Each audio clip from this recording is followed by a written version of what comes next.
জান 5,000 টাকা দাও না, একটা পার্সেল অর্ডার দিছি, বাহিরে লোক দাঁড়ায় আছে। আমার কাছে টাকা নাই। কি বলো জান, তোমার কাছে তো কত টাকা, দাও না 5,000 টাকা। এগুলো কি তোমার টাকা? তুমি ইনকাম করে নিয়ে আসছো। জীবনে টাকা কামাই দেখছো কেমন লাগে? আর 1 টাকা ইনকাম করো না, তুমি অর্ডার দেওয়ার সাহস পাও কিভাবে? হ্যাঁ,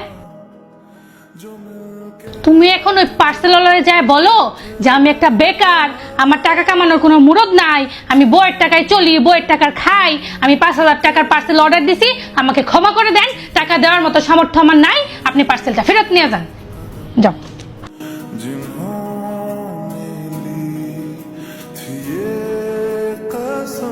ভাই আমি সরি, হ্যাঁ পার্সেলটা নিতে পারতেছি না, মাফ করেন। হ্যাঁ দুরু মিয়া, হুদাই আমাদের কষ্ট দেন। পকেটে টাকা যদি নাই থাকে তাহলে পার্সেল অর্ডার দেন কেন?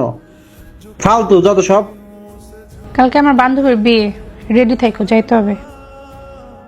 তুমি যাও, আমি ওখানে গিয়ে কি করব, আমার কি কাজ? আমি যাব না। কেন যাবা না?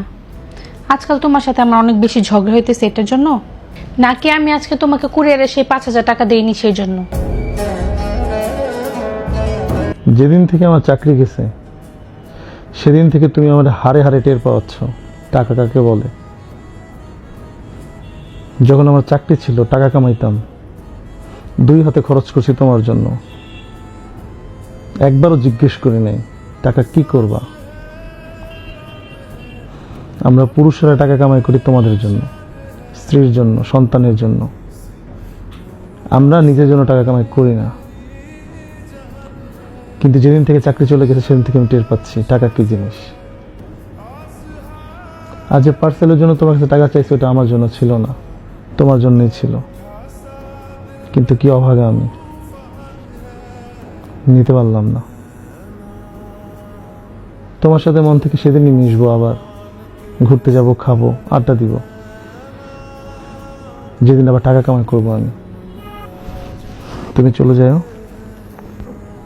আমার জন্য ওয়েট করো না, আমি যাব না, শিওর আছে। कभी जो धूप सेकते थे